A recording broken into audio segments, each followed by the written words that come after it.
Olá pessoal, meu nome é Marília, eu sou médica gastroenterologista da Imunomed. Hoje eu vou falar com vocês nesse primeiro vídeo sobre a doença de Crohn, as suas principais manifestações e os sintomas, sinais e sintomas associados a essa doença.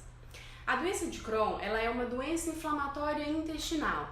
É uma doença que pode provocar lesão em qualquer ponto do nosso aparelho digestivo.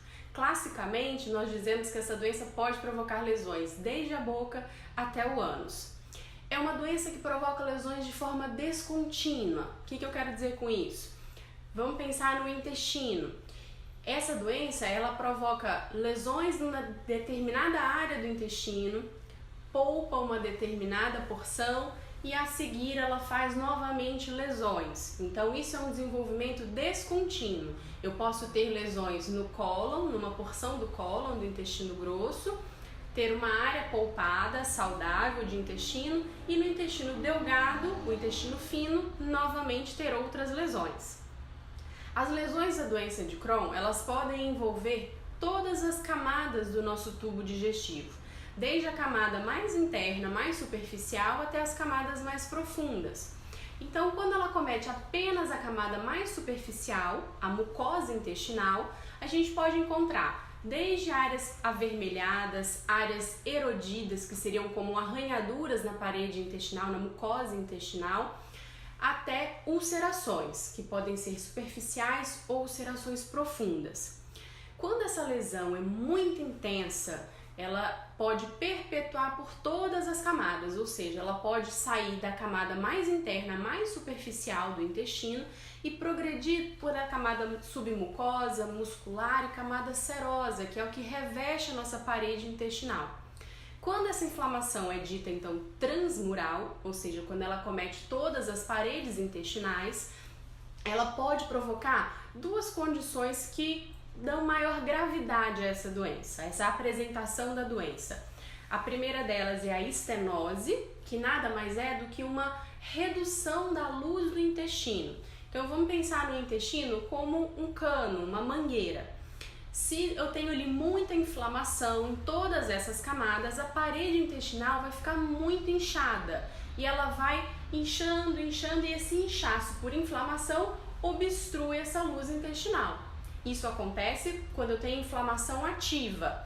Normalmente o paciente nessa fase pode ter um risco de obstrução intestinal. A inflamação é tão intensa que o alimento digerido não passa pelo tubo digestivo e existe inclusive um risco de ruptura, de romper essa alça. A outra forma de estenose, essa estenose inflamatória, é a estenose cicatricial, em que essa inflamação, da mesma forma que ela se instalou, em alguns casos, ela pode começar a se resolver espontaneamente. Nesses casos, ela forma uma cicatriz, então existe uma redução do calibre da luz do órgão de forma cicatricial e não inflamatória, mas que pode provocar os mesmos sintomas, pode levar a uma obstrução intestinal e também ruptura da alça. A outra forma de envolvimento de todas as paredes intestinais, de todas as camadas da parede intestinal, é a fístula. Essa fístula é esse mesmo processo inflamatório, ultrapassando todas as camadas intestinais, que pode levar a uma perfuração de alça. Então imagine, se eu tenho, nosso intestino, nós temos metros e metros de intestino. Ele está todo emboladinho junto dentro da parede abdominal, da cavidade abdominal. Esse intestino inflamado, uma alça próxima da outra pode passar uma inflamação de uma alça para outra. Da mesma forma, pode passar inflamação para algum outro órgão que esteja ao redor. Então ele pode levar inflamação para a pele da parede abdominal, para a pele da região perianal, para bexiga, para vagina e para outros órgãos intraabdominais. Então essas são as principais manifestações. Clinicamente, como que a gente identifica, como que essa doença se manifesta?